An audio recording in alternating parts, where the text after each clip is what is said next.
Now I know that electrics isn't everybody's cup of tea, but before you start laying your track you need to understand some basics about model railway electrics. And again I come back to this phrase, you haven't got to see the whole staircase to take the first step. You haven't got to fully understand electronics in order to wire up your model railway. Now Yarslow is DC analog, so we are talking here about 12 volt DC supply, section switches, etc, etc. We're not talking about DCC. I'm afraid I'm still a dinosaur. There are plenty of other videos out there that will tell you how DCC works.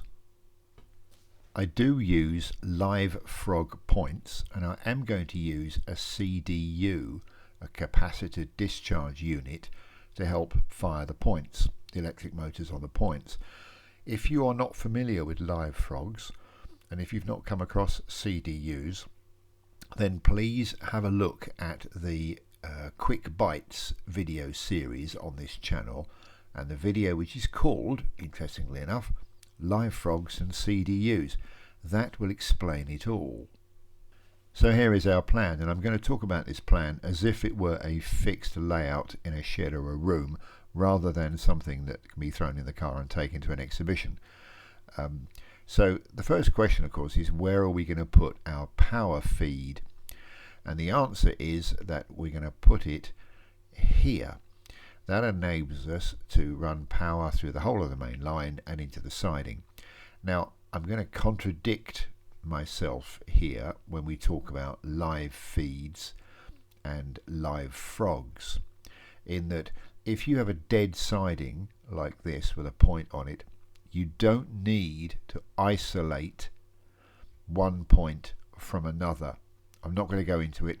Once you understand live frogs, just get yourself a pencil and draw it out and work it out. Because there's no feed in the siding, there is no contradiction of power, feed and return coming into conflict and therefore giving you a short circuit. I'm going to put the controls here, so everything will come back and be wired to this point, and we'll talk about what those controls are in a moment. And when we throw the points, we're going to link these 2-point motors together. So when the lever is pushed, the 2 points will both change. Something which is specific to the portability of this particular layout is that there are 2 baseboard joints. So what we have to consider at some point is how we get power across those baseboard joints for running power to the track and for operating the points. So we're going to start by calling on our soldering skills to solder wire to the track, and by removing some of the webbing underneath the track between the sleepers and just cleaning the rail off, you can see that we get a perfect spot here to solder 2 wires, one either side.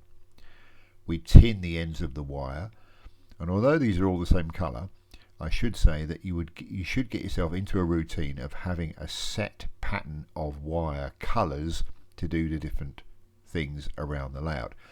Don't just grab any old bit of wire and solder it on. It's useful to have one colour doing one job. So I will have blue as my feed and orange as my return, and I'm going to use white as my point motors. Here is my initial collection of control gear, a Gauge Master simulation controller. To the right of it is the CDU with the 2 tubes. They're actually capacitors. To the right is one of those plug-in transformer plugs from Hornby, absolutely bomb-proof, love those to death. And at the bottom you can see some tag strip. This is metal tags on a Paxilin base, and then a chassis which will take the power plug from the transformer.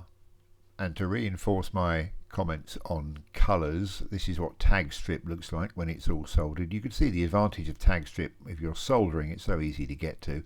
Just blue tack it down to your workbench.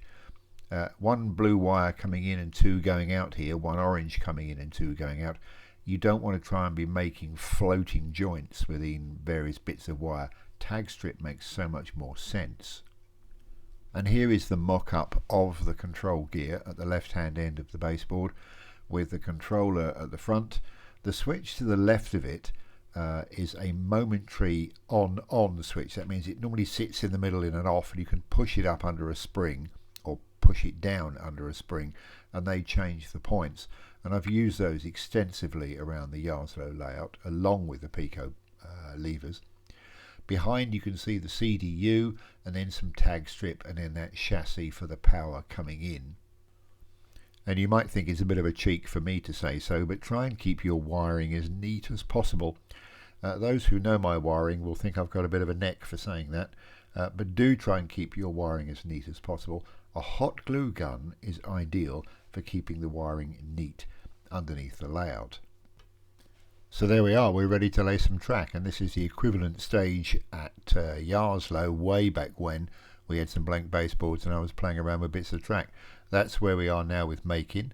So later this week there will be another video showing how the track is laid and what it looks like. I'll see you soon.